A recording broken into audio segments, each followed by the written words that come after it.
El grupo Fe que Obra es un espacio en el que sus miembros proceden de diferentes comunidades que trabajan y practican en sus vidas 36 principios espirituales para la recuperación personal. Indistintamente de la comunidad de procedencia, ofrece una alternativa siempre a la mano para poner en marcha el proceso de recuperación mediante las herramientas del programa. Posibilitamos el establecer puentes de comprensión con otras comunidades, enriquecer tu camino hacia el despertar espiritual, producto de la aplicación de estos principios en su vida.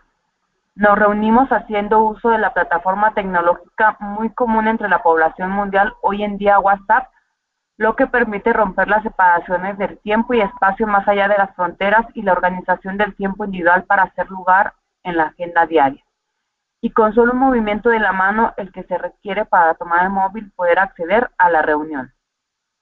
La junta tendrá una duración de 90 minutos o 1 hora 30 minutos.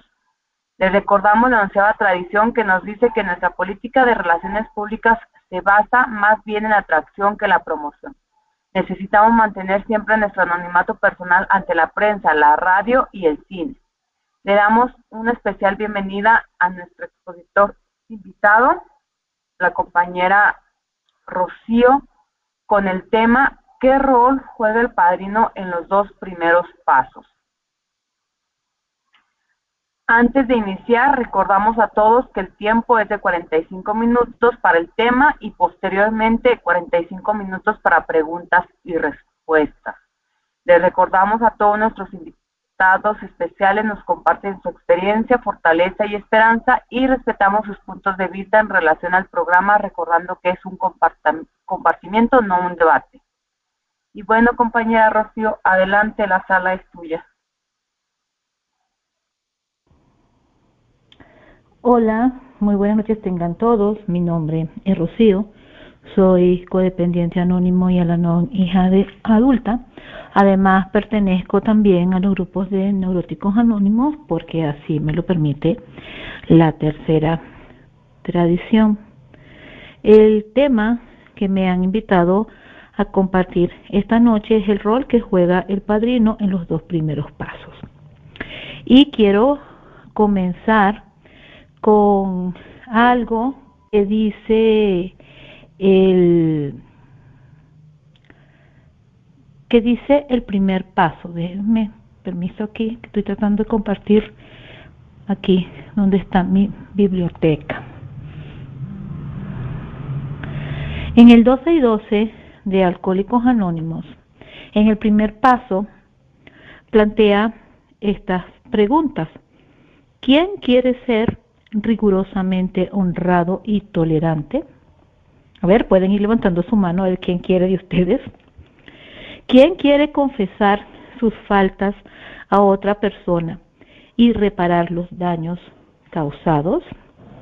¿A quién le interesa saber de un poder superior y aún menos pensar en la meditación y la oración?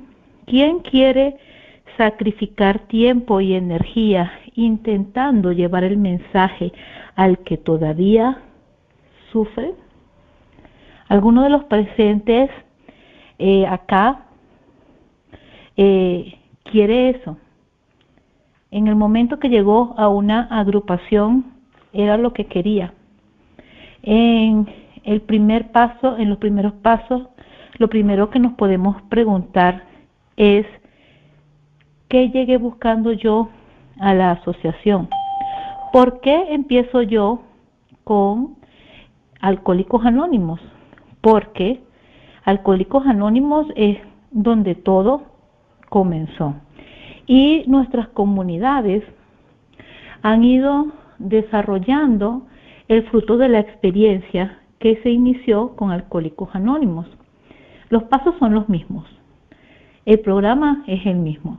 No hay un primer paso, segundo paso, tercer paso. Bueno, primero y segundo es el objeto de este compartir que sea exclusivo de una comunidad. Lo único que cambia es la causa o el motivo de la experiencia de lo que queremos cambiar. Fíjense, en el segundo paso, voy a moverlo por aquí, espero que no, el movimiento de la pantalla, si alguna persona tiene problemas con los movimientos de la pantalla, pues no la mire, escuche. Dice, en el segundo paso, en la literatura de Alcohólicos Anónimos, se desarrolla un diálogo muy bonito entre el principiante y el padrino. Desde el primer paso aparece la figura del apadrinamiento. En el libro Viviendo Sobrio, en el punto que dice búsquese un patrocinador o un padrino, habla de cómo evolucionó la palabra padrino o las responsabilidades del padrino, desde aquel momento en que el programa empezó a difundirse y las clínicas de hospitalización pedían para atender a aquellas personas crónicas que hubiese un miembro sobrio de Alcohólicos Anónimos que dijera, yo lo acompaño, yo estoy disponible. Desde aquella época hasta el día de hoy, el apadrinamiento ha sido importante. De hecho, en la historia de Alcohólicos Anónimos, los compañeros AA, nuestros hermanitos mayores, suelen preguntar, ¿y quién fue el padrino de Bill? Y muchos dicen, el padrino de Bill fue Eddie, porque él le llevó el mensaje de la recuperación. Y cuando dos se reúnen a hablar de la situación en la que se encuentra, pues se opera un cambio porque se siente identificado. Pero el segundo paso acá, en medio de toda esta disertación de palabras, dice, el padrino les dice al ahijado, luego me desperté. Y si yo me despierto, ¿qué significa? Significa que yo antes estuve dormida. ¿Por qué? Porque el primer paso dice, ¿por qué tanta insistencia en que el alcohólico toque fondo? ¿Por qué? ¿Qué pasa cuando el alcohólico, el codependiente, el neurótico, el familiar del alcohólico, el comedor compulsivo, el jugador, el adicto al sexo, al amor o a las relaciones? ¿Qué pasa si no toca fondo? Si no toca fondo, no va a estar dispuesto a hacer, no va a tener la disposición del moribundo, dice al final el primer paso, a trabajar este programa. ¿Por qué? Porque lo dice aquí el primer paso. Dice, ¿a quién le gusta admitir la derrota total? Ese es el primer paso. Y luego dice, nadie, por supuesto, todos los instintos naturales se revelan. Y en el libro, porque yo les dije, yo soy codependiente anónimo y Al-Anon hija adulta, dice el libro azul de Codependientes Anónimos, dice, si de manera solitaria, lo que significa que es mejor acompañados, ¿verdad? Si de manera solitaria intentamos completar los pasos por nuestra cuenta, entonces podemos perpetuar el aislamiento. Y esto también es válido para mi filiación con Al-Anon. ¿Por qué? Porque una de las características de la familia disfuncional producto del alcoholismo como contagio familiar es la negación. Y la negación es como estar dormidos. Por eso para mí es vital cuando el padrino en el primer paso de Alcohólicos Anónimos dice, y luego me desperté. Claro, él lo está hablando en el contexto de la experiencia que le está compartiendo a su ahijado, sobre cómo se oponía a los principios espirituales del programa, porque, según él, adoraba, en principio adoraba a la ciencia, luego continuó siendo un hombre de pensamiento científico, pero ya no lo adoraba. Despertó, salió de la negación. ¿Por qué? Porque se dio cuenta que el que tenía la mente cerrada era él. Entonces, en este breve espacio, yo puedo ver, desde mi percepción, que no necesariamente es la única, es solamente una interpretación de una persona practicando el programa y los principios espirituales del programa en sus vidas. El hecho de que desde un comienzo el padrino hace algo importantísimo con el recién llegado. 1, le escucha. 2, ayuda a que la persona que está en el proceso de tocar fondo, o de aceptar su fondo, mejor dicho, no sucumba hacia la rebelión de sus instintos. Muchas veces nosotros podemos leer la literatura y decir, es que ¿a quién le gusta admitir la derrota total? Al alcohólico, al codependiente, al neurótico típico, no. Todos los instintos se revelan. Entonces aquí cabe preguntarse, ¿y cuáles son esos instintos? Típicamente pasamos por el primer paso y no nos enteramos hasta el cuarto paso cuáles son esos instintos naturales. El instinto sexual, el instinto social y el instinto de seguridad, ya sea emocional y material. Pero fíjense, todos, no es que se reveló el instinto social, que van a pensar los demás, que yo estoy asistiendo a un grupo de codependientes, o a un grupo de neuróticos, a un grupo de alcohólicos, a un grupo de comedores compulsivos. No es el instinto social nada más, no es el instinto de seguridad solamente, que digamos, no, el instinto social está bien, me vale un cacahuate que los demás piensen que yo estoy asistiendo a un grupo total, ya no vieron mi falta de sano juicio, todos no fueron testigos de los desastres que yo he hecho con mi vida. Pero yo quiero tener seguridad que esto va a funcionar, seguridad que es verdad, seguridad que no me están engañando. Instinto de seguridad emocional. Inclusive, el instinto sexual se revela. ¿Cómo se revelará esa parte de nuestro instinto sexual cuando estamos practicando un primer paso? Y digamos que no tiene nada que ver con la codependencia, no tiene nada que ver con la neurosis, porque una característica de la neurosis es precisamente ese aumento de el buscar llenar el vacío a través de la sexualidad. Digamos que con la comida, que tiene que ver el mole con el pozole, la horchata con la limonada. ¿Por qué? Porque no les ha pasado en alguna ocasión que están trabajando un área de su vida y de pronto otra se pone en caos. Hace unos días yo hablaba con una persona que me comentaba cómo había estado angustiada, enojada, intolerante, porque no había podido conseguir un artículo para su cocina y se sentía muy frustrada por eso. Pero hay toda una circunstancia de fondo que está tapando. Por eso es que en el primer paso nosotros necesitamos despertar. ¿Y quién ayuda? Pues ayuda al apadrinamiento, ayuda al grupo. Dice, con el tiempo muchos buscamos el amoroso acompañamiento de aquellos que han viajado por este camino antes que nosotros, padrinos en coda que nos pueden ofrecer su entendimiento profundo, ánimo y apoyo. Nos ayudan a ver que este paso no puede ser completado rápida o totalmente. No hay soluciones rápidas y duraderas.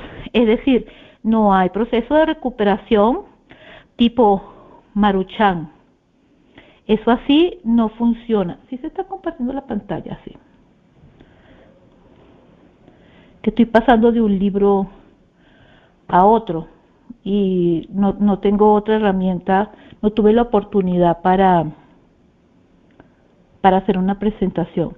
En el segundo paso, del libro de trabajo de 12 pasos y 2 tradiciones de Codependientes Anónimos, dice: usamos las herramientas de nuestro programa, podemos trabajar sobre nuestra disposición y nuestro deseo de creer al asistir a las juntas, escuchar a otros, sentir nuestras emociones, encontrar a un padrino o una madrina, rezar y meditar. Cuando dejamos de controlar, podemos relajarnos y recordar que no estamos a cargo y que podemos pedir la guía de un poder superior. Al trabajar el segundo paso, llegamos a creer en este poder superior más grande que nosotros mismos. Puede devolvernos el sano juicio. Pues, fíjense, compañeros, cuando una persona llega a una agrupación como Alcohólicos Anónimos, como Narcóticos Anónimos, pues automáticamente esta persona va bajo el entendimiento que hay un detonante, que hay una causa, aunque en realidad, lo dice el libro azul de Alcohólicos Anónimos, el alcoholismo, y lo mismo puede aplicar para la drogadicción, no es más que un síntoma de problemas emocionales mayores. Pero cuando llega a una agrupación sabe que su primer paso consiste en dejar de beber. Y en ese sentido, el apadrinamiento constantemente le va apoyando, le va infiltrando la naturaleza exacta de su condición. Pero ¿qué sucede con las personas que tenemos una adicción a las sustancias? ¿Qué sucede con la persona codependiente?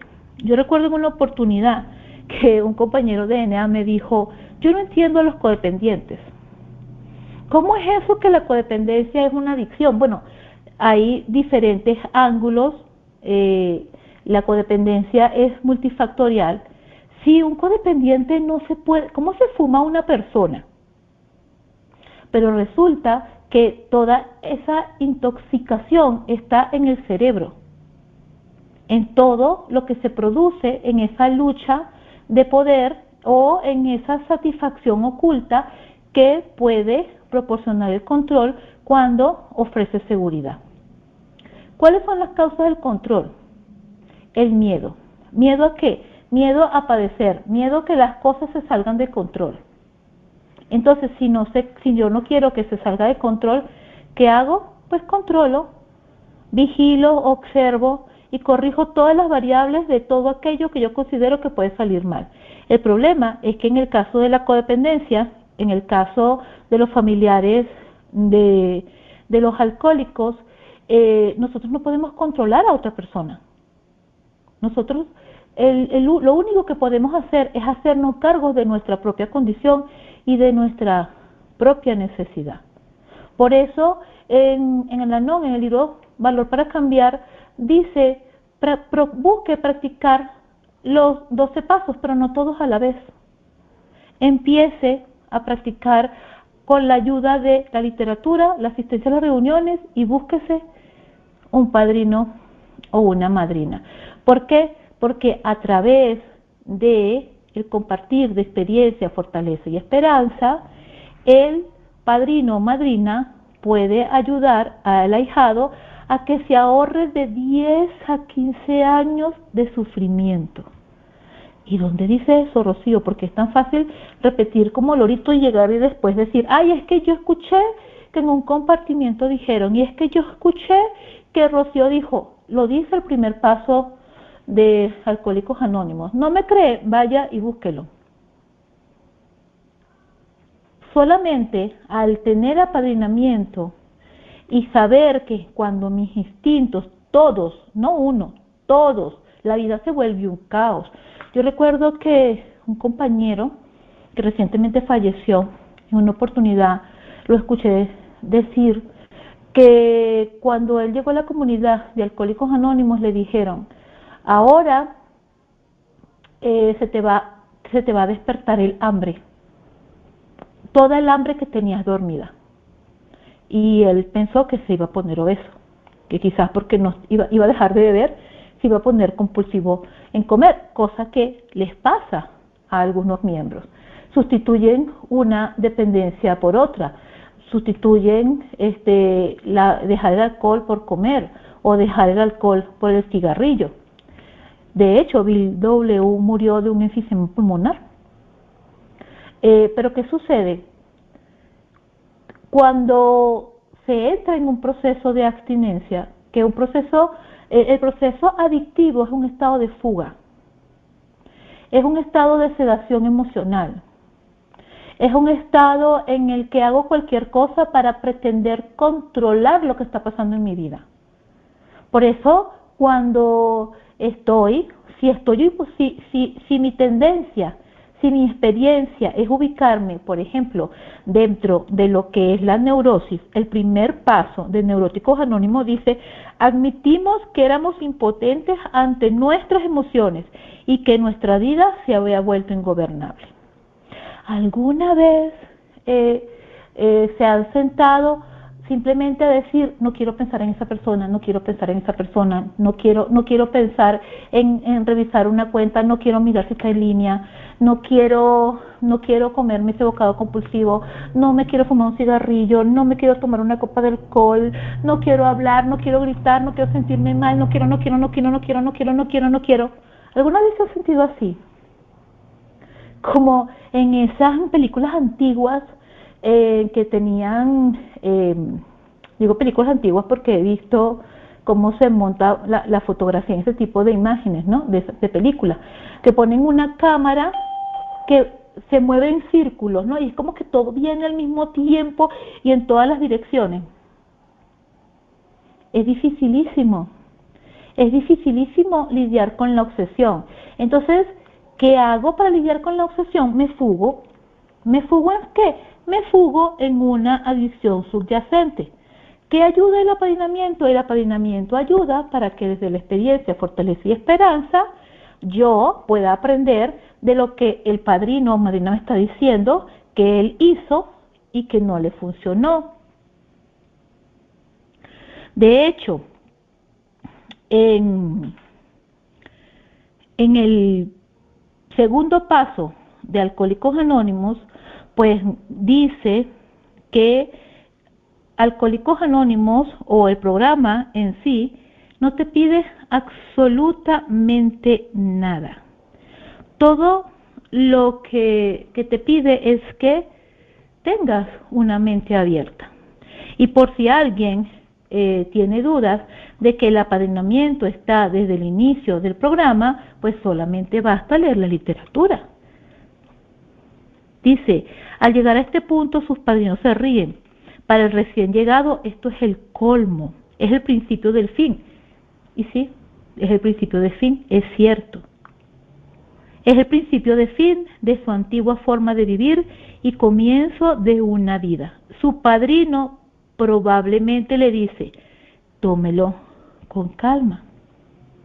El traje que tienes que ponerte no te va a quedar tan estrecho como tú crees. Entonces el recién llegado lo va a decir: bueno, ¿cómo me lo va a tomar con calma? Yo recuerdo que en muchas oportunidades escuché a miembros en las reuniones: ¿cómo me lo va a tomar con calma? Si me está pasando, si me está doliendo, si tengo desesperación. De acuerdo, sé que lo que me dices es verdad, porque yo sé que es verdad, porque yo pasé por ahí. Pero aquí es donde está la grandeza del segundo paso, el llegar a creer. Hay un libro de Alcohólicos Anónimos que se llama Llegamos a Creer, que son las experiencias espirituales de los AA. Y ahí hay un punto que dice acerca del Llegamos a Creer, dice: el proceso es más o menos así. Primero llegué porque vengo bajo el látigo de mi enfermedad. ¿Cuál? Cada una póngale su nombre. Cada uno aquí de las 13 personas que están en la reunión puede decir: ¿mi enfermedad cuál es? En eso apoya y contribuye mucho el apadrinamiento. ¿Mi enfermedad cuál es? ¿Cuál es ese tirano, ese verdugo? ¿Cuál es esa espada del doble filo que cuando estoy en consumo o en actividad soy infeliz porque estoy peleando contra todo y contra nada, y cuando no lo tengo, siento una necesidad imperiosa de consumirlo. Una vez escuché algo bien interesante, que una persona decía, que la literatura dice que es necesario omitir cómo con una copa en la mano se ha deformado nuestra mente. Y él decía esa persona, y yo me quedé pensando, con la copa en la mano, él decía, con la copa en la mano, significa que todavía no me la he tomado. Estoy en ese espacio en el que quiero, pero todavía no lo he hecho. Y estoy luchando. Y sé que lo que me va a pasar es desastroso. Sé que lo que se va a desatar es el furioso doctor, el señor Hayes. Ya lo sé. Ya sea porque tengo una imperiosa necesidad de saber, de ver, de encontrarme con una persona, porque tengo una dependencia amorosa, ya sea porque tengo una imperiosa necesidad de comerme tener un atracón de dulce, ya sea porque mi ego me está reclamando la satisfacción de que se hagan mis huevos al gusto. Entonces por eso me enojo, por eso siento envidia, por eso me deprimo, por eso tengo ansiedad, que dicen en Neuróticos Anónimos, uso las máscaras de la enfermedad.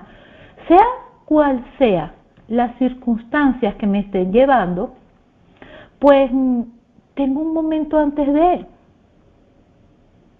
Por ejemplo, acá, sin abrir su micrófono, solamente utilizando las reacciones. ¿Cuántas veces han acudido al apadrinamiento diciendo, tengo un deseo enorme, enorme de practicar mi despiadada, de caer en la compulsión y sucumbir a mi despiadada obsesión? Yo lo he hecho. Ve, por aquí hay dos valientes señalando. Pero ¿qué pasa con el apadrinamiento? El apadrinamiento te recuerda lo que se te olvidó. El apadrinamiento te recuerda que eso que decía el compañero, que se le iba a despertar el hambre que había perdido, es toda esa necesidad, todo ese deseo reprimido que estaba anestesiado y adormecido con la compulsión. Entonces aquí es donde el apadrinamiento es vital. Miren, algo que yo acostumbro a hacer en el apadrinamiento, cuando las circunstancias lo permiten, porque cada apadrinamiento es distinto. No hay soluciones fijas para los problemas. Es ayudar a que la persona que no es alcohólica, que no es adicta a las drogas, que está padeciendo lo que se conoce como una proceso-dependencia o una dependencia, una adicción a no sustancias, es que logre identificar en el primer paso en qué o cómo, a qué sabe, cómo se siente, cómo huele la enfermedad. En el libro azul, en las historias personales, hay una historia que dice el alcohólico número 3. Y es una historia bien particular porque resulta que un hombre está hospitalizado, pues como se cuenta frecuentemente en la literatura, el mismo Bill W. estuvo en estas circunstancias, que tenía ocasiones de delirium tremens. También lo encontramos un ejemplo de ese estilo en la quinta tradición con el tema de rudo irlandés, hospitalizados porque llegaron a tener un envenenamiento etílico, perdieron el control, cayeron en delirium tremens. ¿Y qué es lo que queda allí? Pues ahí están otros personajes, la familia, los que acompañan, los que están en el rol de codependiente, tratando de salvar al otro de sí mismo. En esa historia del alcohólico número 3 está el alcohólico número 3, valga la redundancia, él está hospitalizado. Y su esposa escucha que hay un par de hombres que han tenido éxito en la recuperación de los alcohólicos y ya se va, ellos están en el hospital, posiblemente andaban por ahí haciendo un paso 12. Entonces, ella habla con ellos y viene y le dice al esposo. Y el esposo se siente incómodo porque como que dice, bueno, mujer chismosa, entrometida, ¿quién te ha dicho a ti que busques ayuda? Sin embargo, cuando estos hombres empiezan a hablar con él recibe el mensaje del proceso de recuperación, porque aquí es donde está la clave del apadrinamiento. Y dice, estos hombres sabían exactamente cómo huele, cómo se siente y a qué sabe el alcoholismo. Entonces, un codependiente, hablando con otro codependiente, sabe cómo se siente, a qué sabe, cómo huele, cómo se experimenta en el interior la codependencia, cómo se siente, cómo se experimenta la locura, el miedo por rescatar, perseguir y victimizarse de la codependencia que también se manifiesta cuando convivimos con un enfermo alcohólico, y cómo también dentro de la victimización entran todos los defectos de carácter, porque por lo menos Al-Anon lo deja muy claro. Dice, no hay nada más peligroso que una víctima. ¿Por qué será que Al-Anon dice que no hay nada más peligroso que una víctima? Porque una víctima jode y parece que tiene el James Bond de la enfermedad. 000 con licencia para joder. ¿Por qué? Porque me estoy defendiendo, porque la vida es injusta, porque yo me lo merezco, porque no debe ser así. Y entonces allí es donde el apadrinamiento, y no solamente el apadrinamiento, las reuniones ayudan mucho, pero para eso es necesario despertar. Para despertar hay que tener la mente abierta. Para tener la mente abierta hay que hacer lo que dice el primer paso, tomárselo con calma. ¿Por qué? Porque el programa no nos está pidiendo absolutamente nada. Aquí nadie dice usted presente un examen y cuando termine de presentar su examen, pues usted está graduado. Aquí nadie se gradúa. No estamos en la escuela de los 12 pasos. Dice el cuarto paso, este es el inicio de un proceso que durará el resto de nuestras vidas. Decía un compañero en Venezuela, es que la vida y la práctica de los 12 pasos es como subirse en una escalera mecánica. Usted se sube en el primer escalón y cuando usted llega al último, usted da un paso al frente, pero ese escalón da la vuelta y ese escalón que usted pisó llega hasta abajo. Solo que el programa es una escalera de 36 escalones. Subes 12 pasos, luego avanzas a 12 tradiciones y luego practicas los 12 conceptos para el servicio mundial. Pero yo les decía hace rato que hay algo que yo suelo hacer cuando el proceso lo permite, y es que es aprender a identificar exactamente cuáles son los componentes de la enfermedad. Los hermanos de la comunidad de Islam, ellos hacen un primer paso. Es decir, si nosotros leemos la literatura y hablamos con una persona fundamentalista, nos va a decir, bueno, el primer paso es simplemente admitir la derrota, el primer paso es el único paso que se hace perfecto, porque diga, sí, yo estoy enfermo y ya, yo lo admití, ya lo acepté, estoy enfermo, estoy jodido. Voy a ir a un grupo y empiezo a asistir a las reuniones. Pero, mientras tanto, hay una serie de cosas que van ocurriendo. Está el poder vencer ese estado salvaje del que nos habla el segundo paso. Está el lidiar con todos, no con uno, sino con los 3 instintos naturales y con las correspondientes emociones que también son naturales. Por eso nosotros no podemos pretender controlar las emociones. Y entonces en ese momento, cuando padecemos una adicción a una sustancia, es preciso saber qué es lo que se detona. Entonces en la comunidad yo lo digo porque yo lo hice, se trabaja en el apadrinamiento constantemente. Bueno, yo estoy hablando de una experiencia de hace aproximadamente unos 13 años. Recién estaba hablando con una amiga que asiste a SLA el día de hoy, diciéndole que quería revisar la literatura porque no quería venirle a contarles mentiras a ustedes, ¿no? Supuestos. Y ella me comentaba que sí, que en SLA House, porque hay SLA y hay SLA House, y yo estuve en SLA y ella está en SLA House. Al principio hay un proceso que también eso lo hacen mucho los comedores compulsivos, el de constantemente estarle pasando el plan de alimentación a su padrino o madrina para sentir ese fortalecimiento. Pues hacen llamadas diarias, hasta 3 llamadas diarias. Y hay 7 preguntas que cíclicamente se van repitiendo durante los primeros 37 días. Porque 37 días no sé, pero así lo hacen. Entonces, esas siete preguntas que se repiten una y otra vez, van preguntándole a las personas de SLA cuál es su adicción. ¿Por qué? Porque puede ser adicción al sexo, puede ser adicción al romance, puede ser codependencia, puede ser sexo romance, puede ser adicción a la fantasía.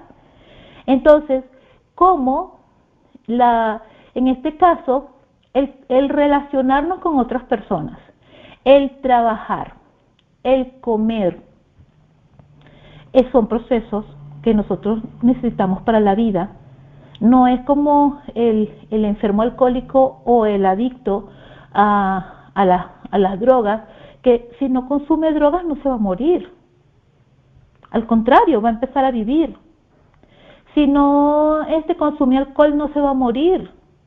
Pero en el caso de la codependencia, en el caso de la neurosis, en el caso del comer compulsivamente, pues ¿quién puede llegar y decir, no, yo estoy tan por encima del bien y el mal que ya yo ni siento? Se murió. Como me dijo una vez un amigo, se mudó para el país de los acostados. ¿Cuál es el país de los acostados? El cementerio. Ya no siente nada. Las emociones son naturales, son autónomas, son de corta duración y son espontáneas.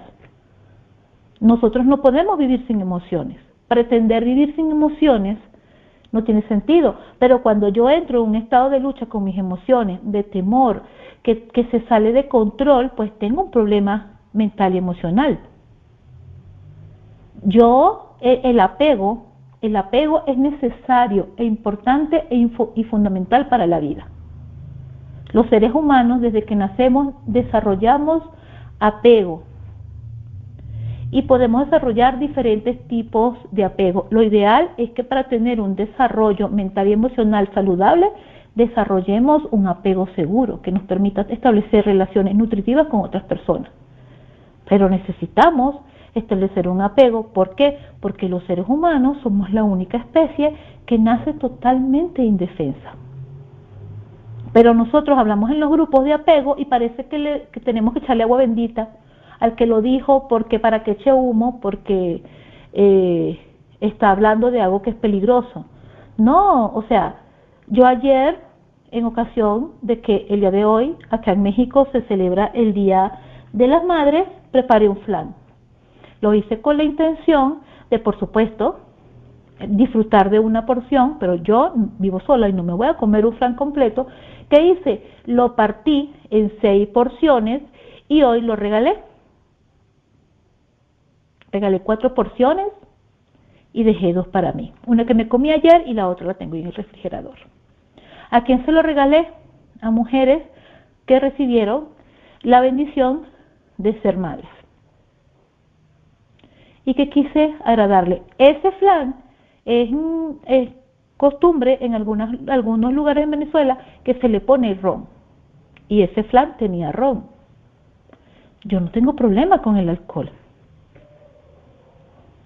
Pero hay personas alcohólicas que inclusive se cuidan de consumir algún alimento que pueda tener alcohol, así como otros han superado en muchos aspectos su proceso de recuperación y dicen que no les preocupa si la comida tiene una dosis de alcohol o no.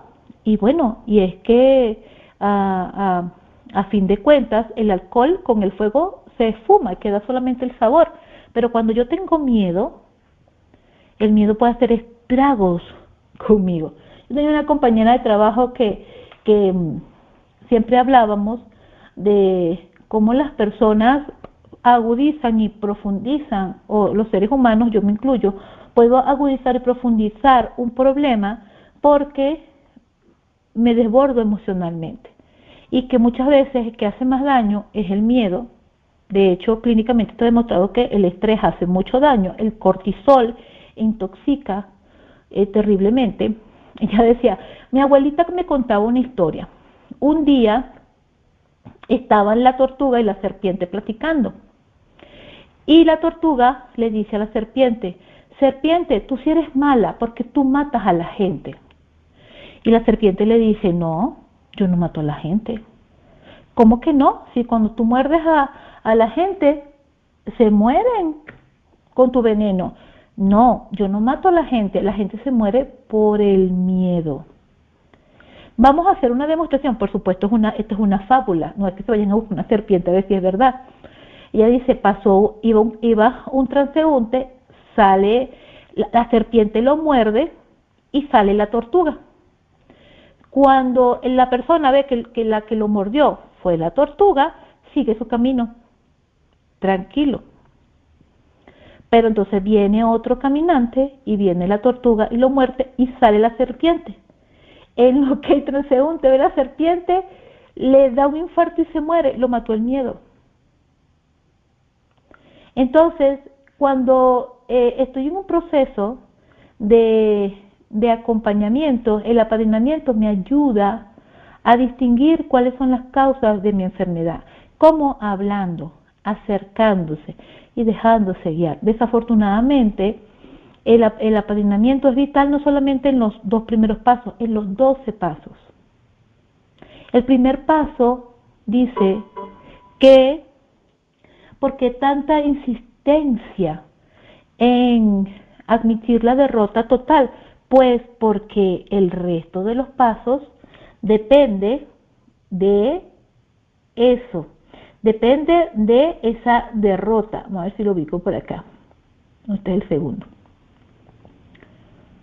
Dice,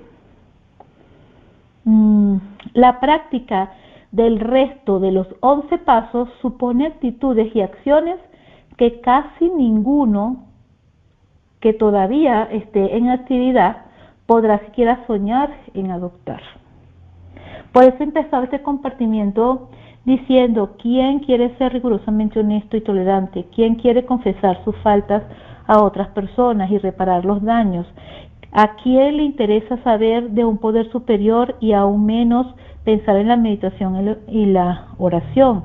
¿Quién quiere sacrificar tiempo, energía intentando llevar el mensaje al que todavía sufre?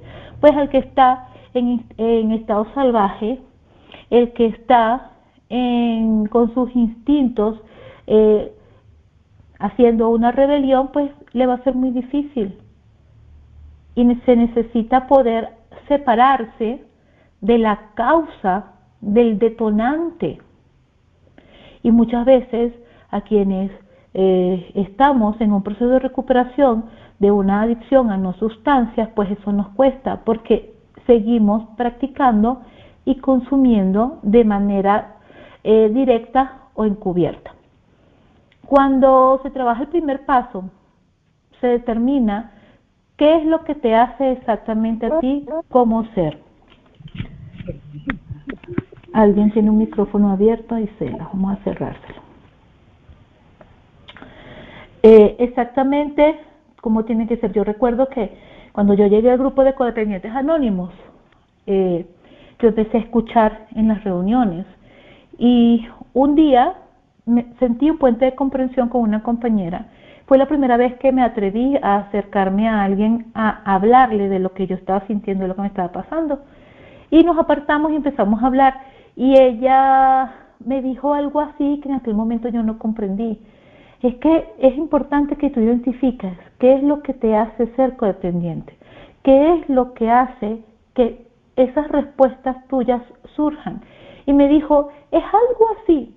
No es que quiera decir que sea la expresión más correcta para mencionarlo, pero ella me dijo, es algo así como hacer un cuarto paso en el primer paso. Cuando llego a la agrupación de codependientes anónimos, lo primero que hago es revisar cuáles son los patrones de la codependencia y ver cuáles son los que me identifican. ¿Por qué son patrones? Porque son respuestas impulsivas. ¿Qué significa impulsivas?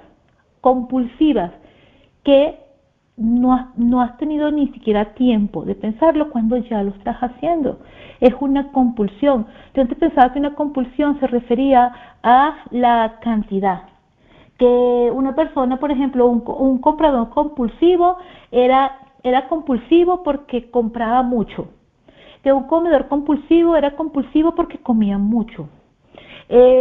Una persona que tenía necesidades compulsivas en relación al sexo era porque tenía mucho sexo o compulsivamente lo reprimía. Eso se llama anorexia, y también se trabaja lo de la adicción al romance, la comorbilidad, ya iba a decir una palabra que no corresponde decir aquí, la combinación de con el sexo, inclusive la anorexia. Eso aparece en la literatura de codependientes anónimos en el libro Pelando la cebolla. Y en esas circunstancias pues hay muchas cosas que están pasando, pero yo tengo que identificar cuáles son mis detonantes, qué es lo que hace que yo haga. Entonces no es la cantidad, es esa necesidad imperiosa y irresistible. Si yo vengo e identifico cuál es mi detonante, mi necesidad imperiosa e irresistible, yo voy a poderme librar. Hace unos días escuchaba a alguien, a una persona de la vida pública, hablando y diciendo que la gente dice que, o algunos dicen que porque hoy día se habla tanto de los narcisistas, que ahora todo es narcisismo. Y esa persona decía, es una persona, un profesional de la salud, decía, no es que hoy día queramos etiquetar a todo el mundo de narcisista. Han existido siempre, solo que antes había mucho silencio. Ahorita tenemos las redes sociales. Ayer yo hasta hacía un chiste con esto de que la gente hasta de sus problemas y sus pesares habla en los estados de WhatsApp, en los estados de Facebook. Entonces yo decía, bueno, las personas que nos cuentan sus problemas en las redes sociales, cuéntenos también cuando lo solucionan, porque después uno se queda preocupado queriendo saber qué es lo que le pasó. Era un chiste, no es que le esté diciendo, si tienen un problema cuéntenme de la solución. Pero es así, hoy no se esconde nada. Hoy todo es fácil, hoy está todo al alcance de la mano. El que quiere información la encuentra, y encuentra en abundancia, pero necesita una orientación para canalizarla. Entonces, en ese sentido, pues, ¿qué hago yo en el primer paso? ¿Qué fue lo que hice yo en el primer paso? En el primer paso yo identifiqué cuáles eran mis conductas de riesgo.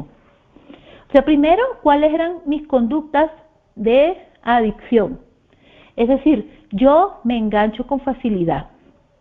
O sea, hay una situación, hay un problema, yo no puedo ser indiferente. Yo busco resolver. Yo no sé dejar para mañana lo que sí puedo hacer mañana. Aunque me esté cayendo de cansada, yo me pongo a hacerlo hasta que lo termine.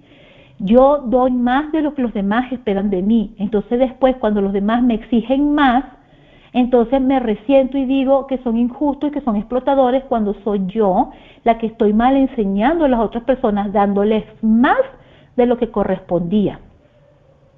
Y encima, después me resiento porque los demás no me dan lo que yo di. Entonces los demás son malos. ¿Cómo es posible? ¿Y quién dice que yo tenía que estar haciendo eso? Yo recuerdo una vez, ni siquiera conocía yo el programa. Había un amigo con el que nosotros nos reuníamos todas las tardes, a las 5 de la tarde, para hacer una oración que se llama Las Vísperas. Y lo hacíamos en la iglesia con lo que las personas que practican mi religión llamamos el Santísimo. Un día yo estaba full ocupada. Tenía un examen en la universidad. Estaba preparando pasteles porque para ayudarme vendía muffins, le dicen por estos lados. En Venezuela decimos ponquecitos.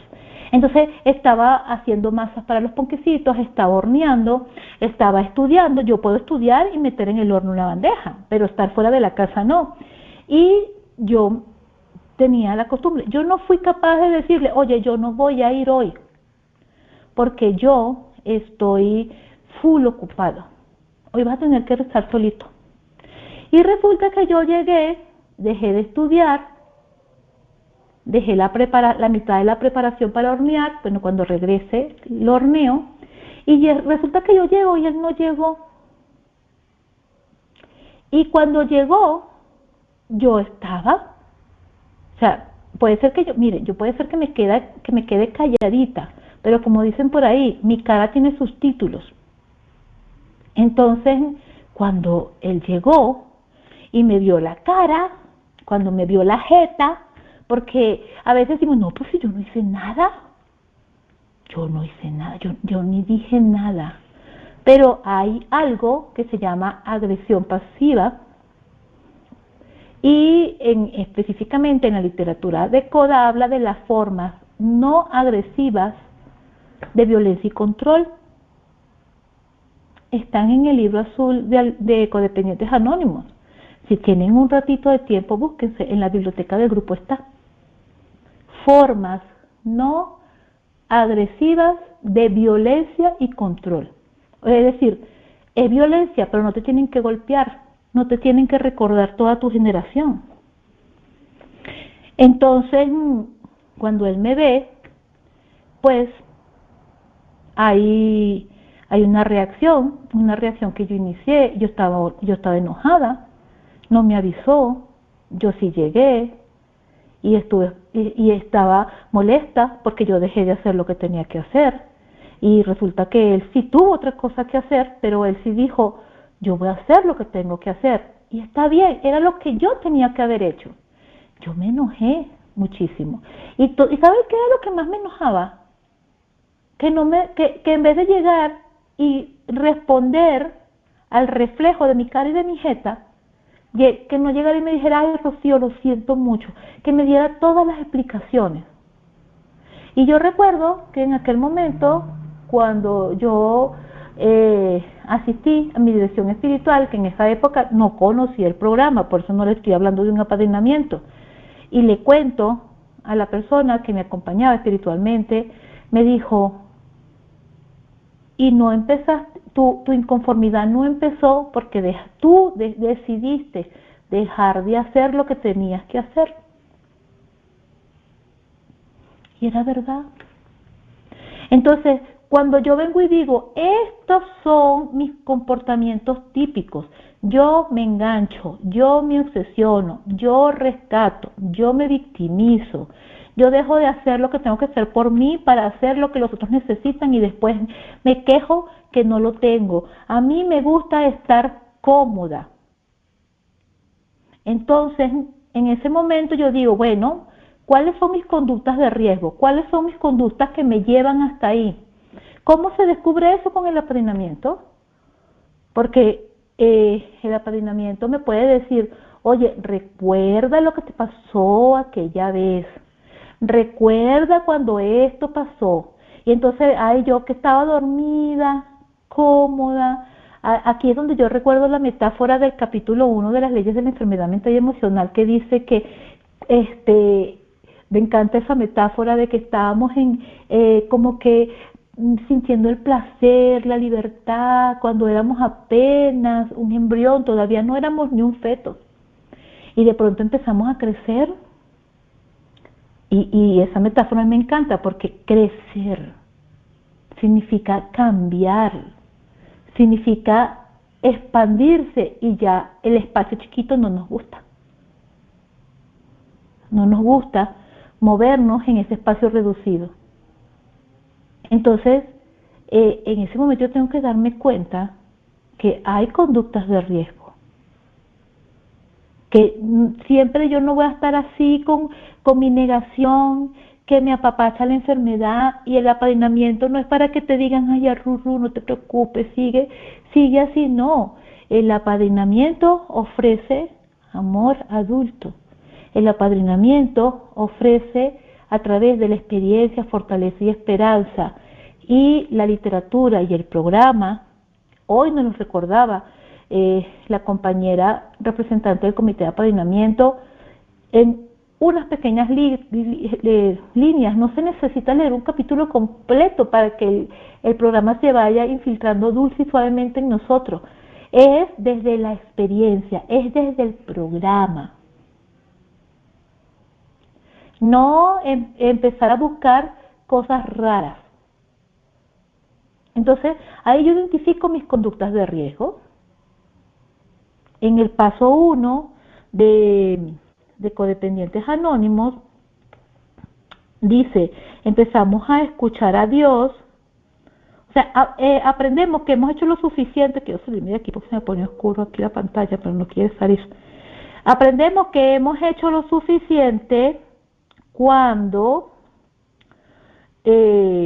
somos capaces de salir a dar una vuelta. Sabemos que no todo lo que aceptamos nos gusta, y es así. Que yo acepte algo, acepte una situación, acepte una realidad o una circunstancia de la vida, no significa que eso me tiene que gustar, pero yo tengo que asumir la responsabilidad. Miren, hay algo que siempre no, porque como les dije al principio, a todas los historiales no aplica, pero hay algo que es importante asumir: que el otro es alcohólico, que el otro es narcisista, que el otro es controlador, que el otro es irresponsable, que el otro es... Pero yo lo elegí.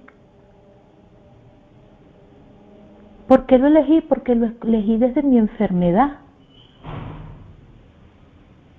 Entonces, si yo elijo una situación que es tóxica, pues yo estoy mal. Hay un clásico que aparece en todas partes y es: si tiene una calavera y dos huesitos cruzados en una botellita, ¿qué significa? Es veneno. La calavera y los huesos cruzados significan te vas a morir. Si yo agarro y me tomo una botellita que tiene ese signo y que yo entiendo, si no necesito saber leer, que es peligroso, que es veneno, y me muero, no me morí porque fue una decisión de mi parte. Algo estaba pasando conmigo porque me envenené, algo está pasando conmigo porque me suicidé. Entonces, ¿por qué en vez de estar practicando el programa, haciéndole el cuarto paso a la otra persona, no identifico yo qué es lo que yo hago y qué es mi conducta de riesgo? Y luego busco y veo con el apadrinamiento cuáles son las conductas de las que me tengo que alejar. Porque si yo me doy cuenta, por ejemplo, que me enamoré, y todas las veces que me enamoré, es un ejemplo, no es mi caso, pero me enamoré, y todas las veces que me enamoré resulta que el tipo era casado. ¿Qué significa eso?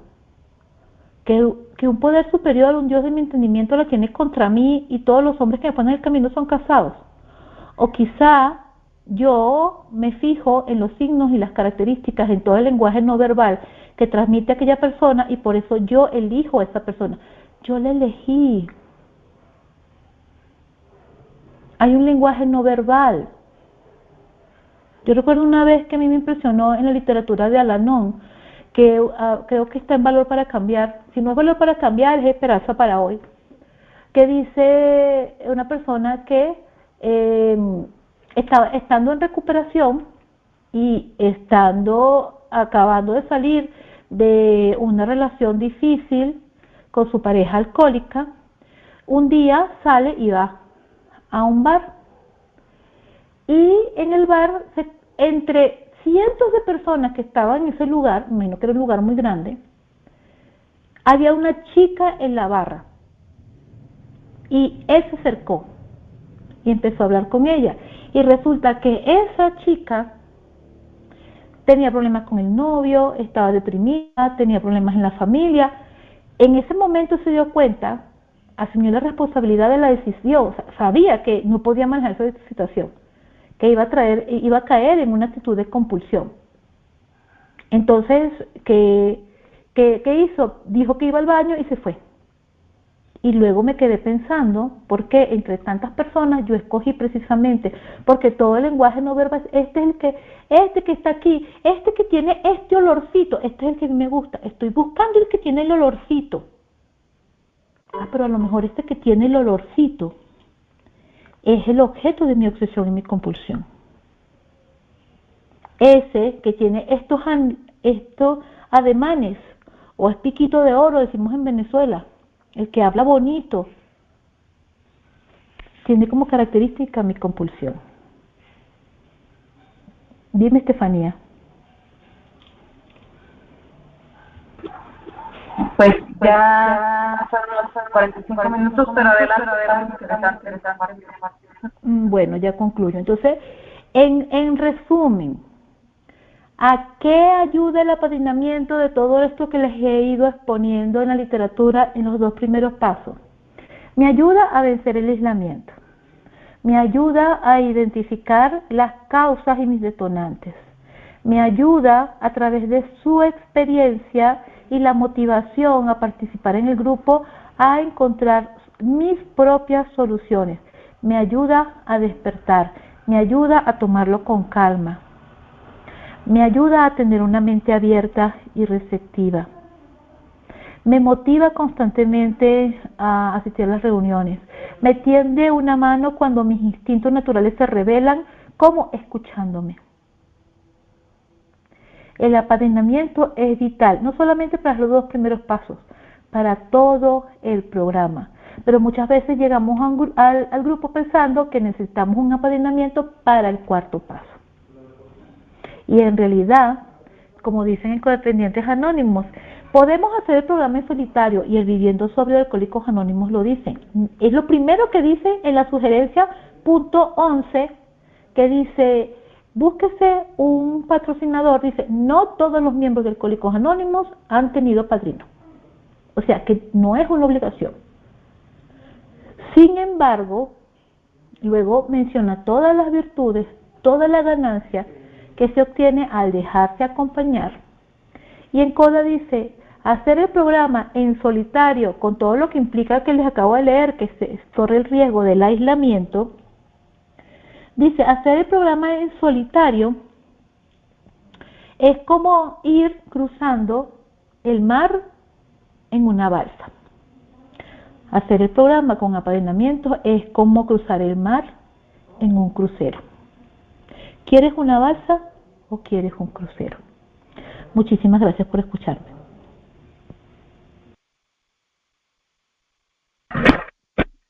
Muchas gracias, Rocío, por venirnos a compartir tu experiencia sobre el apadrinamiento. Ahora se abre el tiempo de preguntas. Compañeras, pueden alzar su manito, enviar un mensaje al área de mensajes, hacer su pregunta por escrito o abrir su audio. Adelante, compañeras.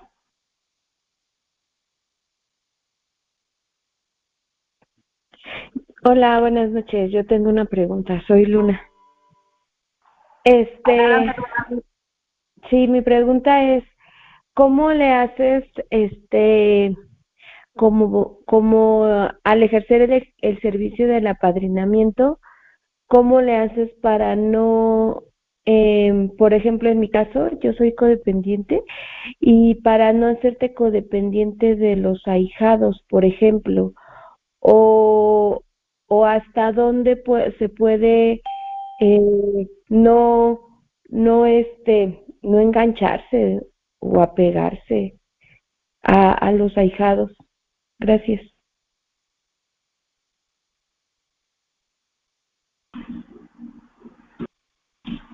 Adelante, Rocío. Gracias, Estefanía. Fíjense, es la pregunta del $1.000.000. En CODA, en el SLA también está, lo vi revisando la literatura estos días, hay lo que llaman las 30 preguntas para el trabajo de los pasos 1, 2 y 3. En realidad no es que haces los pasos 1, 2 y 3 con ese proceso de escritura, pero el objetivo es que tú te familiarices con la literatura, o sea, obtengas información que te va a poder permitir identificar, acompañado con el apadrinamiento, cuáles son tus conductas compulsivas, cuáles son tus conductas de riesgo y cuáles son las cosas positivas que tú tienes que hacer. Pero necesitas tener información, nadie practica lo que no conoce. En ese ejercicio de las 30 preguntas, al principio hay una parte dedicada al apadrinamiento, porque la sugerencia es que se manda las preguntas, el punto de la literatura que se va a leer, y el ahijado responde, y cuando el ahijado responde, el padrino o madrina le manda la otra parte, y es como que un trabajo mutuo, no es como que váyase ahí, aquí tiene el libro, no. Lo primero que dice es que a los padrinos o madrinas dice, es importante que usted entienda que su ahijado tiene un poder superior y no es usted. ¿Por qué?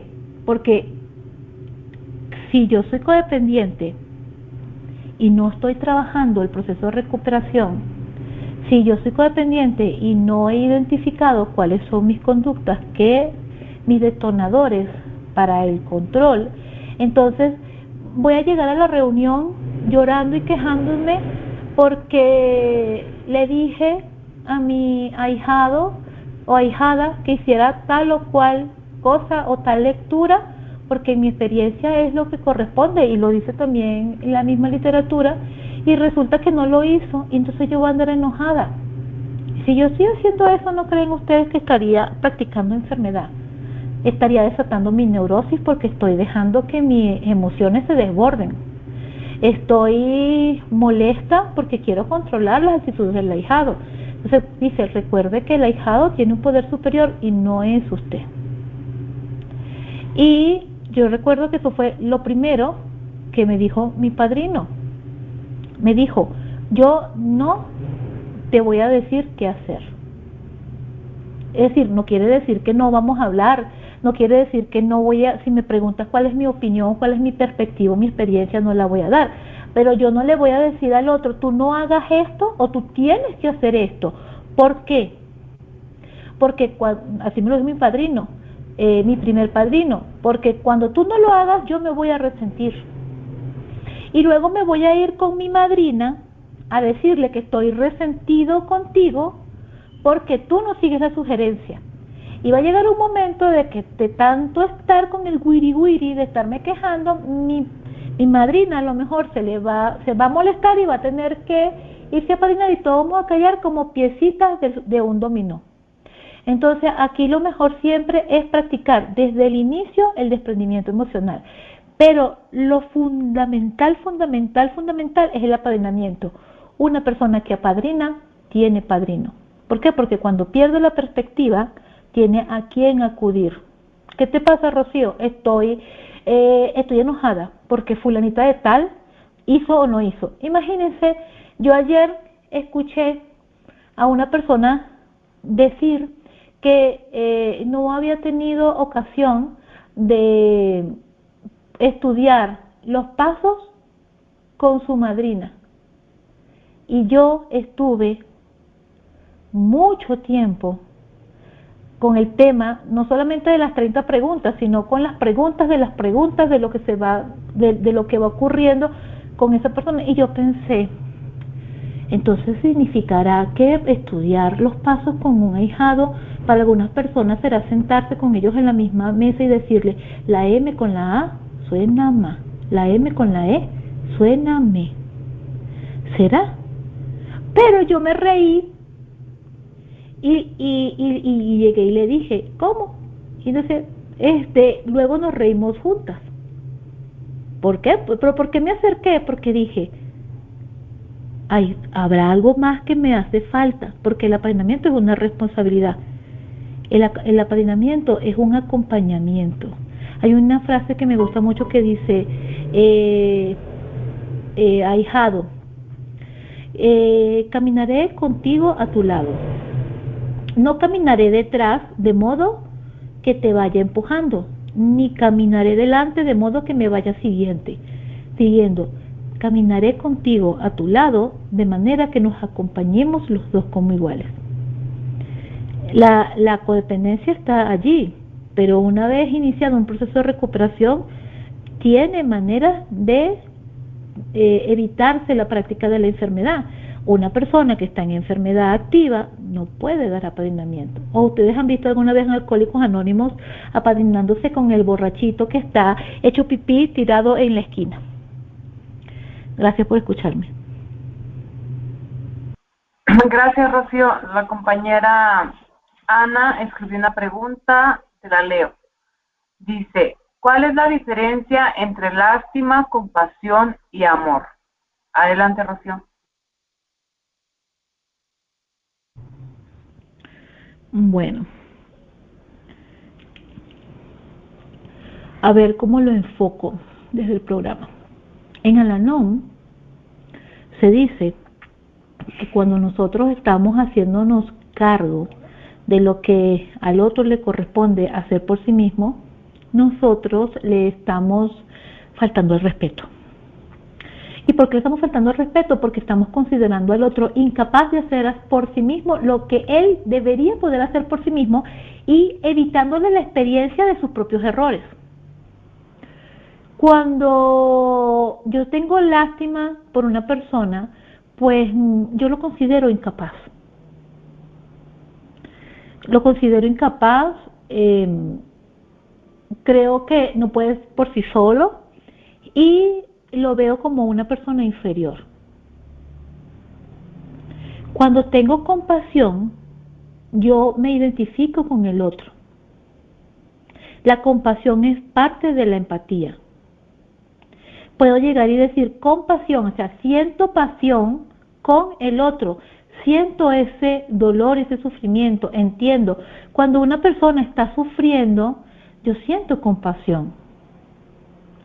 Sin embargo, el amor, que el amor es compasivo también, el amor es un estado de disponibilidad y presencia. Hay una reflexión de valor para cambiar, creo que es la del 1 de enero, que dice que el sentir, como que dice, el desprendimiento emocional no es ni despiadado, ni indiferente, sino que es sencillamente estar para el otro. Es decir, porque es desprendimiento emocional con amor. Dice, tú tienes un poder superior, el enfermo alcohólico tiene un poder superior, y quien dice el enfermo alcohólico, por lo menos en mi caso desde la codependencia, el otro tiene su poder superior. Yo puedo entender que el otro tiene un problema, que el otro es un enfermo emocional. Me libera, la compasión me libera del odio, me libera del resentimiento, porque veo al otro tal como es, un ser desvalido e indigente que sufre, un enfermo. Pero no significa que porque tengo compasión, yo me voy a poner para ser la víctima. Entonces, el amor significa tener la disponibilidad de que si la otra persona viene y me pide ayuda, yo ofrecerla, no negarlo. O sea, el amor es una disposición emocional. Por lo menos en CODA dice, el único requisito para ser miembro de Codependientes Anónimos es el deseo de tener relaciones sanas y amorosas. Sanas, ergo, salir de las relaciones tóxicas, salir de las relaciones de los extremos y los enredos emocionales y empezar a practicar el sano desprendimiento emocional. Básicamente, amor y compasión pueden ir de la mano. Ahora, el que tiene lástima no ama, porque el que tiene lástima se siente superior al otro.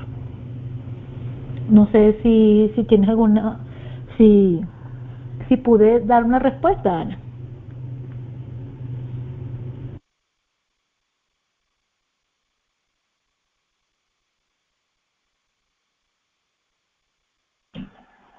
Responde Ana, dice que sí. ¿Alguna otra compañera que quiera participar? Adelante. Y yo me voy a atrever a hacer una pregunta que, que, que dice, ¿cómo llevar el apadrinamiento en la práctica de los pasos o del programa que sea de una manera acompañada en el caso de nosotros que somos un grupo en línea?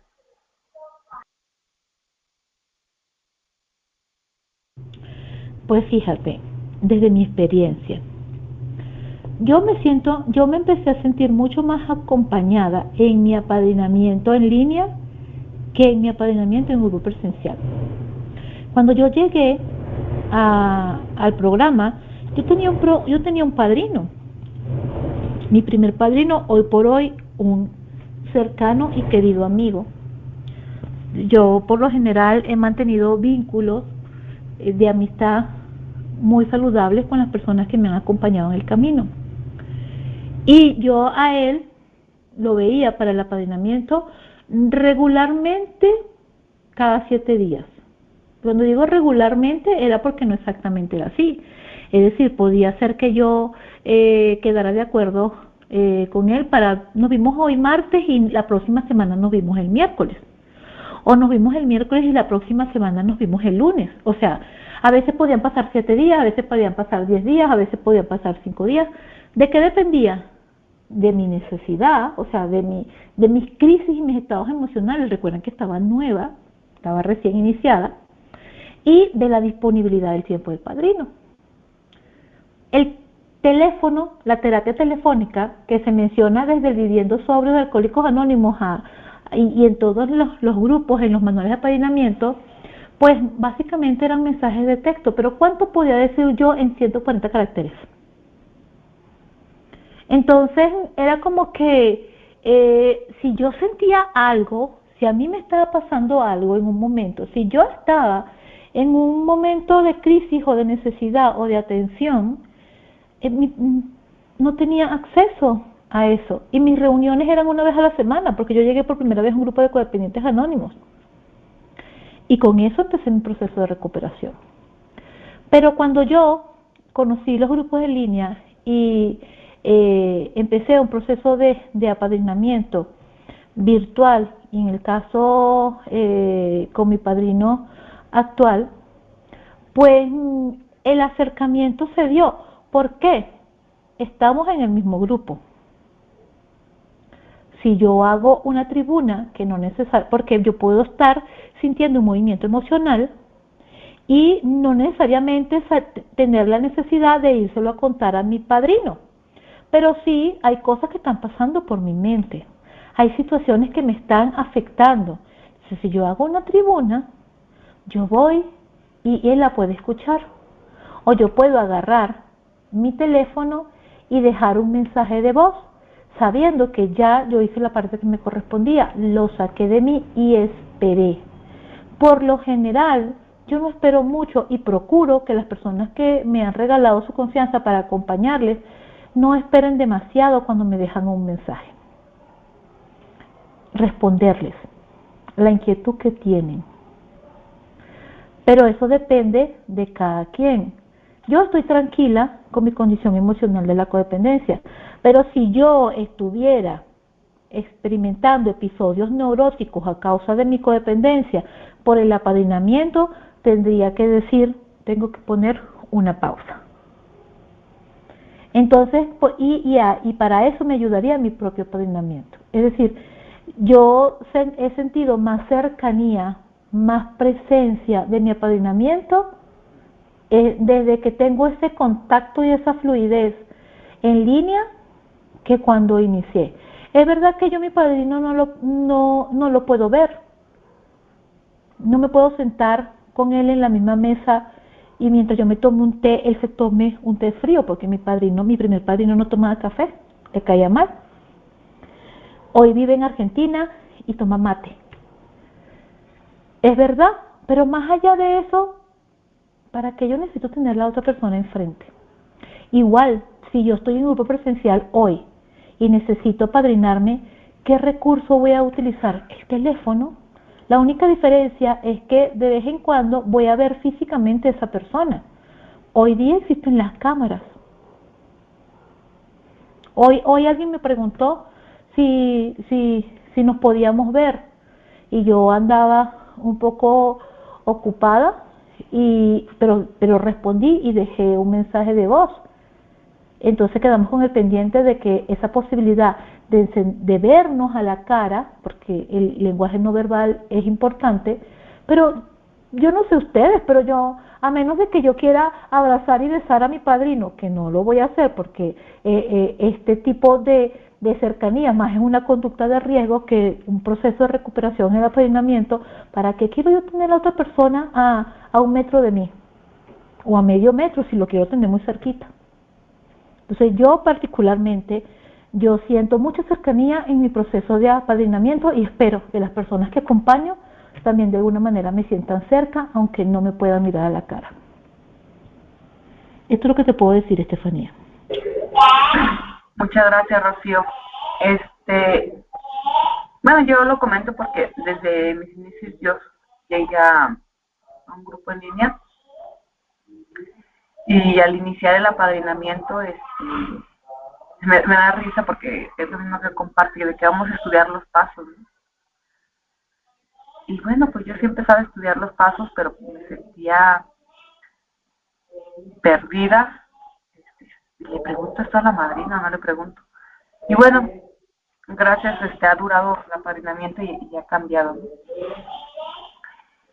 Bueno, ¿alguna otra compañera que quiera abrir su micrófono, que quiera compartir algo o a través del chat? Adelante. Hola, soy Paula. Adelante, Paula. Primero agradecerle a Rocío por regalarnos este tema tan bonito, compartirnos, igual a los servidores. Gracias. Y preguntarle, en su experiencia, ¿cómo orienta a un recién llegado a la agrupación cuando está en negación y pues es así como que la ingobernabilidad, ¿no? Que le cuesta mucho al ahijado derrotarse, por supuesto, aceptar el primer paso, el rol del padrino en el primer paso, en su experiencia como madrina, cómo puede ayudarle al ahijado.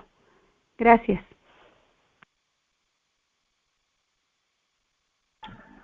Adelante, Rocío.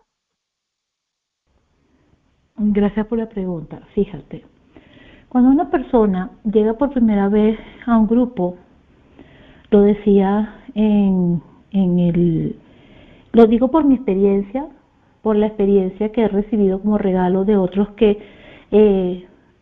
con otros con los que nos hemos acompañado, porque es un acompañamiento mutuo, se llega con reservas. Sí, sé que tengo un problema.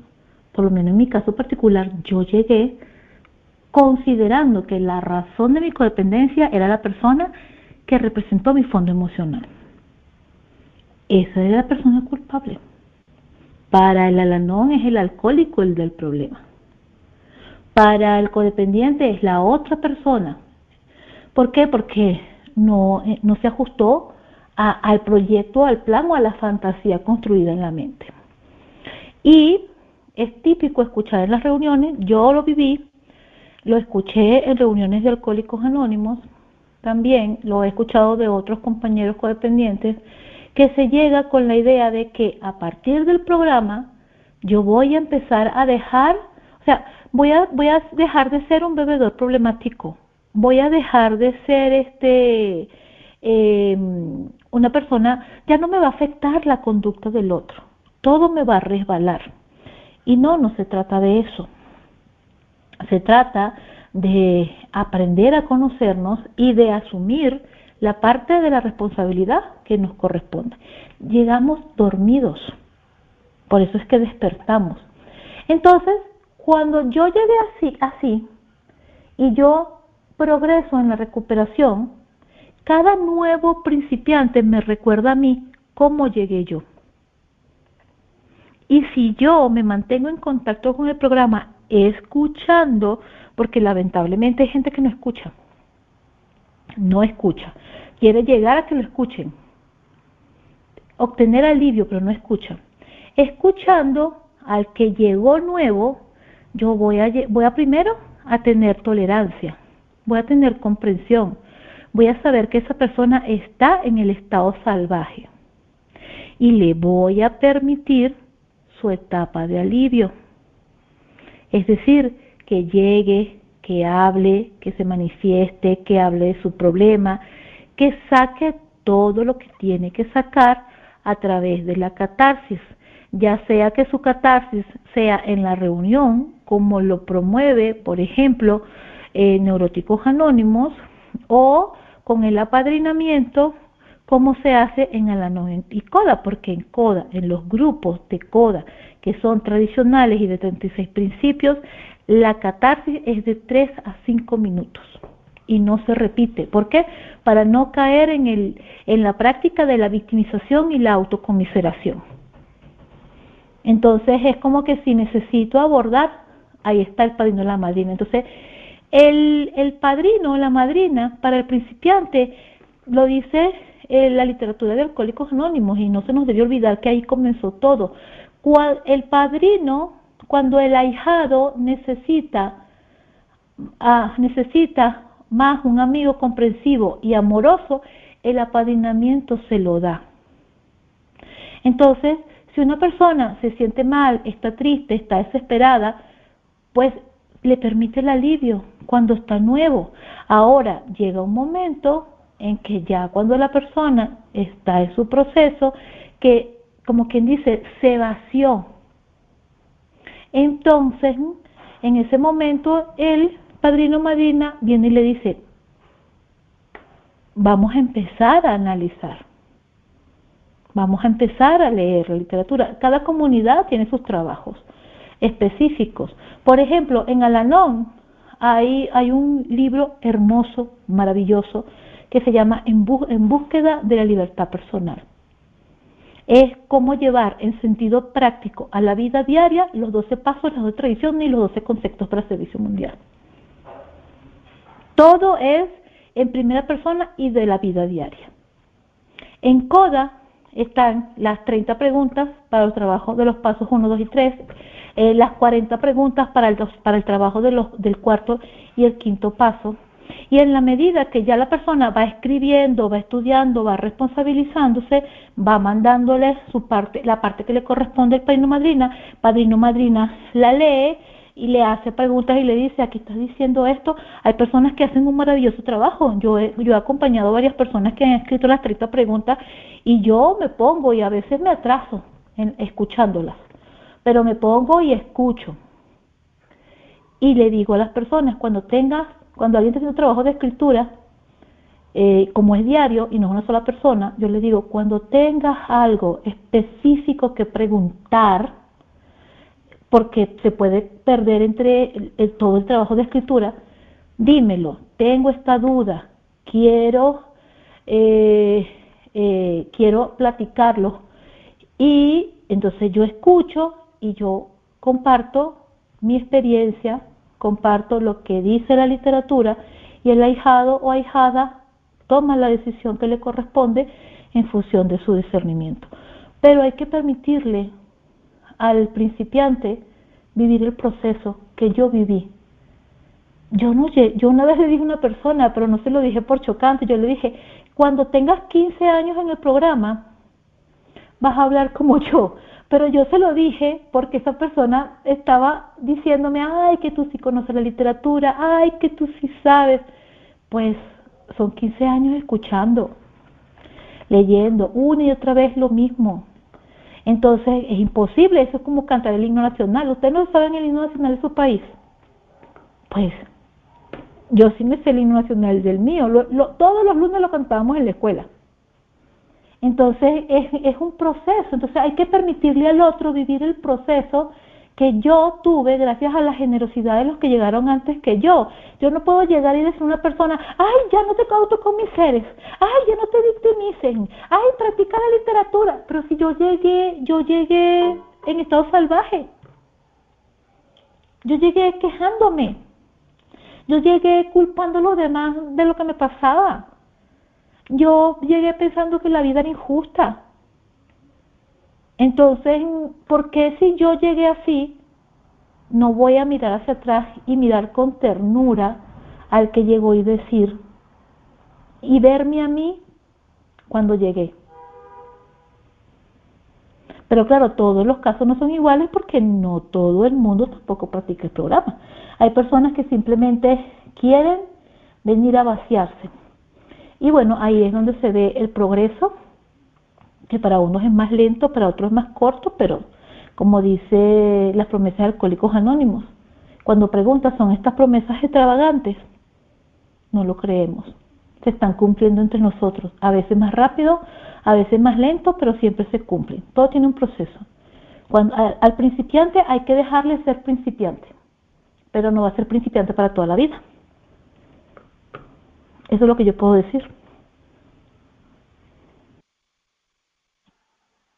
Muchas gracias, compañera Rocío. Bueno, pues ya el tiempo ha llegado. Agradezco mucho la asistencia a todas las compañeras, ya que el día de hoy hubo conciencia. Probablemente pues ha beneficiado el cambio de día y de horario, que es nuestra primera reunión con el cambio de horario. Compañeras, todas están invitadas para la reunión de 8 días, que es la reunión de estudio del Comité de Literatura, y seguir haciendo unidad, ¿no? Y muchas gracias, Rocío, por haber aceptado la invitación. Ya te la había hecho anteriormente en el otro horario, pero pues por cuestiones de tiempo no podía. Bueno, aquellas compañeras que aún se quedan con dudas, pero ya no hay tiempo, pueden, pues la compañera Rocío está en el grupo y pueden enviarle un mensaje para aclarar nuestras dudas. Yo varias veces lo he hecho y me ha beneficiado. Ahora pasamos a decir la oración de la serenidad y después la oración de la responsabilidad. Dios, concédeme la serenidad para aceptar las cosas que no puedo cambiar, el valor para cambiar las que puedo y la sabiduría para reconocer la diferencia. Yo soy responsable cuando cualquiera, donde quiera, extiende su mano pidiendo ayuda. Yo quiero que la mano de doble esté ahí y por esto yo soy responsable. Bueno, compañeras, muchas gracias y felices 24 horas.